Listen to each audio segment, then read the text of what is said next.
인력난이 심한 산업 현장의 빈 일자리를 채우기 위해서 외국 근로자를 채용하고 있습니다. 외국인을 합법적으로 고용할 수 있도록 한 고용허가제가 2004년부터 시행 중인데요. 네, 이 시간에는 고용허가제 전담기관인 산업인력공단의 이우영 이사장을 모시고 어떤 제도인지 구체적으로 들어보겠습니다. 어서 오십시오. 안녕하십니까? 네, 안녕하세요. 이우영입니다. 네, 반갑습니다. 자, 취임 8개월이 지나셨습니다. 먼저 소개를 좀 들어봐야 될 것 같은데요. 네, 한국산업인력공단이 한 42년이 됐고요. 영어로 HRDK 약자로 HRD가 이제 Human Resource Development, 인적자원 개발. 코리아가 뒤에 붙었죠. KHRD. 예, 그러니까 글로벌 인적자원 개발을 전담하는 정부의 공공기관인데 대한민국 일자리 문화의 생태계를 전담하는 기관으로 왔고 이제 우리가 하는 그 인력공단이 하는 사업은 사실은 대한민국 모든 그 분들이 고객이죠. 민생을 직접 하는 대한민국 공공기관 중에서는 아마 가장 많이 하는 기관일 것 같습니다. 그래서 그런 아주 중요한 일이기 때문에 저는 뭐 혁신을 좀 많이 이제 하겠다는 각오로 굉장히 이제 디지털화, 예, 뭐 그다음에 여러 가지 이제 모두 사업이 좀 복잡해졌어요. 네. 고객이 알기 쉽게 좀 심플하게 하자라든가 네. 뭐 스마트하게 하자 뭐 이런 거. 근데 그걸 하려고 그러면 이제 우리 그 직원분들이 몰입을 하고 우리 직장이 행복해야 되거든요. 그래서 행복하게 일할 수 있는 어떤 조직 문화를 공공기관이긴 하지만 민간처럼 민간의 효율성하고 행복 문화 이렇게 접목해서 하는 그쪽으로 노력을 했습니다. 8개월간 열심히 했는데 조금씩 좀 변화가 보이는 것 같아서 저로서는 좀 감사하게 생각을 하고 있습니다. 예, 네. 한국산업인력공단이라고 하면 네. 많은 분들이 가장 먼저 떠올리는 말이 자격증일 것 네. 같거든요. 그걸 굉장히 익숙해져 있기 때문인데 네, 네. 공단의 사업 전반을 좀 소개를 해주신다면. 네. 지금 우리 사회자분님 말씀하신 것처럼 국민들이 가장 잘하는 거는 자격이죠. 그렇죠. 1년에 우리 그 국민들이 자격 시험을 응시하는 분들이 450만 명이죠. 이게 네. 이제 기술 분야의 자격이 국가기술 자격이라는 게 있고 또 이제 뭐 변리사라든가 뭐 세무사 이런 쪽 이제 전문 자격, 이게 이제 기술 자격하고 전문 자격 두 개 합치면 450만 명이 응시를 하는데 네. 쉽게 말해서 한꺼번에 예컨대 공인중개사 같은 시험은 한꺼번에 한 30~40만 명이 동시에 이제 같은 날 시험을 보잖아요. 작년에 우리 수능 시험 본 학생이 44만 명 정도 됩니다. 그러니까 우리가 대규모로 보는 그런 한 30~40만 명이 보는 시험도 1년에 한 8번, 9번. 그러니까 수능을 8번, 9번. 근데 1년 365일 굉장히 많은 자격증 시험이 또 이루어지고 있고. 네. 예, 그다음에 이제 우리가 그래서 그걸 요새는 디지털화 했거든요. 모바일 안에 큐넷, 퀄리피케이션의 약자 자격계. 모바일 큐넷, 그다음에 또 인터넷상에서 또 큐넷 해갖고 이제 플랫폼 안에 접속을 하면 이제 자격증을 이제 신청하는 거에서부터 자격증 시험 보고 결과 보고 발급하는 것까지 그 프로세스를 해주는데 6,200만 명이 회원수로 가입했으니까 네. 대한민국 국민 어지간한 분들은 다 이제 가입하는 게 제일 큰 네. 사업이고 굉장히 그걸 디지털화해 나가고 있습니다. 예컨대 페이퍼 없이 컴퓨터 앞에 앉아서 종이 없는 시험으로 바꿔나가고 있는 게 혁신적으로 그 작업을 계속 해나가고 있고요. 시험 문제 출제나 채점도 요새는 이제 디지털로 해서 인공지능하고 협업을 해서 이제 채점하는까지 가고 있는 게 이제 그 국민이 가장 이제 아시는데 근데 그보다 더 큰 사업은 뭐냐면 인적자원 개발에 관련된 능력 개발에 관련된 이제 사업이에요. 평생 능력 개발 시대가 됐기 때문에 네네. 특히 중소기업 재직 근로자들의 역량을 향상시켜주기 위한 재교육, 그다음 향상교육이라고 해서 리스킬링, 업스킬링 해주는데 거기에 필요한 훈련 센터를 설립해주고 지원해주고 하는 인프라, 훈련 비용, 프로그램 지원 이런 것들을 총괄적으로 하고 있는데 그게 사실은 우리 전체 하는 사업의 주력 사업이라고 이제 보시면 이제 되고요. 또 이제 지금 우리 저기 스포츠 올림픽 하고 있죠 지금. 네.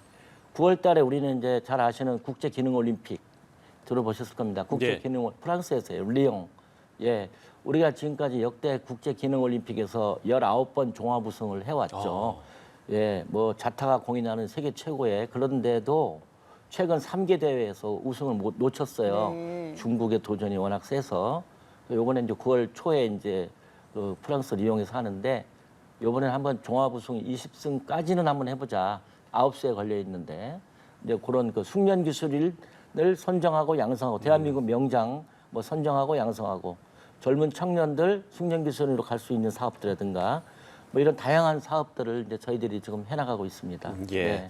자, 자격 시험을 포함해서 공단의 주요 사업들에 대해서 이야기를 나눠봤다면 최근 빈 일자리 해소 방안의 하나로 네. 외국 인력 도입이 강조되고 있습니다. 네. 공단이 수행하는 외국인 고용 지원 사업 소개를 네. 좀 해주신다면요. 네. 좀 전에 우리가 하는 사업 중에서 외국 인력 사업을 제가 설명을 안 드렸는데 요 대목을 설명드리려고 네. 설명을 드린 거고요. 올해가 우리 이제 외국인 고용 허가제라고 해서 영어로 EPS라고 부릅니다. Employment Permit System이라고 해서 지금 동남아나 중앙아시아 16개 국가의 그 우리 근로자분 외국 근로자분들이 들어오고 계셔. 20년 됐습니다. 올해 8월 달에 저희들이 이제 EPS 고용 허가제 20주년 행사를 성대하게 이틀에 걸쳐서 하게 되는데 2달 전에 100만 번째 그 외국인 그 근로자분이 들어오셨어요. 우리가 네. 이제 외국인 근로자라고 하면 우리 인력공단은 어떤 걸 하냐면 그 비전문 인력, 비숙련 전문 인력을 이제 그 나라에서 이제 선발부터 하거든요. 예. 요번에 핫 이슈가 되는 필리핀 가사관리사라고 들어보셨죠? 이 핫 이슈. 거기도 우리가 이제 선발을 해드렸고 곧 들어오시죠. 그래서 도입해서 그분들 이제 선발 시험까지 해서부터 모든 프로세스를 거쳐오죠. 1년에 작년에 한 10만 명 정도 넘게 들어오셨고요. 지금까지 100만 명 들어오셨다 그랬잖아요. 네네. 100만. 현재 이 E9 비자인데 E9 비자를 가지고 국내에 체류하시는 외국인 근로자분이 한 26만 명 정도 지금 일하고 계십니다. 우리가 이제 이 외국인 근로자분들은 주로 이제 잘 아시다시피 우리나라의 빈 일자리죠. 그러니까 우리 내국인들이 이제 기피하거나 잘 안 가려고 하는 분야들이죠. 9개 분야가 있죠. 임업, 네. 광업, 뭐 숙박업, 뭐 어업, 뭐 제조업은 말할 것도 없이 그렇죠. 그래서 이제 16개 국가에서 이제 그런 분들이 오셔서 이제 돌아가죠. 예컨대 조선업 같은 경우는 지금 이제 배 만드는 그 공장이죠. 그 남쪽에 부산, 뭐 울산 저쪽에 또 목포 이쪽에 있는데 거기는 외국인 근로자분이 전체 근로자의 한 30-40% 이상을 차지하니까 조선업은 외국인 근로자 없으면 안 들어가고 어지간한 중소제조업도 마찬가지, 농어촌도 마찬가지고 이제 그런 이제 상태고요.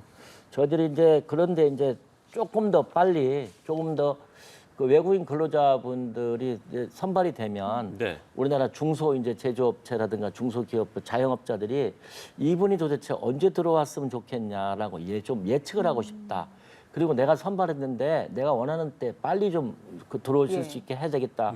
그런 요구들이 많아서 저희들이 그걸 굉장히 프로세서화를 단계도 줄이고 그 UBT라고 해서 유비쿼터 스페이스 테스트라고 해서 시험도 페이퍼 없이 한국어 시험을 보거든요. 현지에서 그런 시험도 이제 디지털 베이스로 바꿔주고요.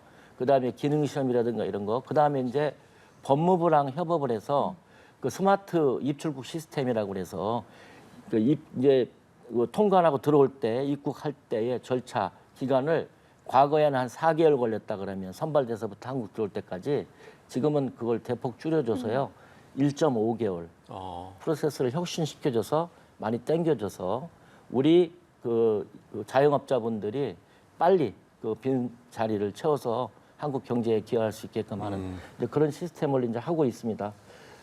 그리고 이제 또 뭐 이렇게 들어와서 일하시는 것뿐만이 아니고 이분들도 어차피 들어오시면 대한민국 국민으로서 언젠가는 또 정착하고 일할 수 있는 분들이고 또 아니면 또 일 끝나고 비자 기간이 만료되면 또 본국으로 가실 분들 있죠. 근데 어차피 이제 그분들의 역량도 우리가 키워줘야 돼요. 그래서 지금 이제 올해부터 더 강화하는 게 뭐냐면 그분들이 들어오시면 내국인과 거의 유사한 수준으로 직업 훈련을 이제 할 수 있도록 저희들이 훈련비, 인프라 뭐 이런 것들을 이제 지원해주는 그래서 결국은 포용적 그 경제 성장을 같이 해나가는 그런 이제 역할까지 좀 더 가치 있는 외국 인력 EPS 사업을 하겠다. 네. 뭐 그런 생각을 해나가고 있습니다. 예, 이렇게 외국 인력 네. 도입 사업도 굉장히 좀 많은 발전이 있었는데요. 점점 한국 취업을 희망하는 외국인들이 많아지는 걸로 알고 있습니다. 이런 늘어나는 외국 인력에 대해서 우리 사회가 고려할 점은 어떤 것들이 있을까요? 실제로 그런 인력들과 소통을 네. 해보신 경험도 있으시다고 들었거든요. 네, 제가 지난 5월, 6월 그 캄보디아하고 태국을 좀 방문해서 그 한국에서 일하다가 이제 가신 그 현지인들, 귀국하신 분들이죠. 어떻게 생활하고 계신가를 얘기 16명하고 간담회를 했는데 네. 많이 가슴이 웅크렸습니다. 그분들은 다시 한국에 오고 싶다. 다시 와서 일하고 싶다. 왜 남편은 한국에 있는데 자기가 이제 아내가 남아있어 가고 싶다. 또는 뭐 한국의 문화가 그립다라든가 뭐 또 와서 했는데 자기 귀국 정착하는데 실패를 하신 분도 있어요.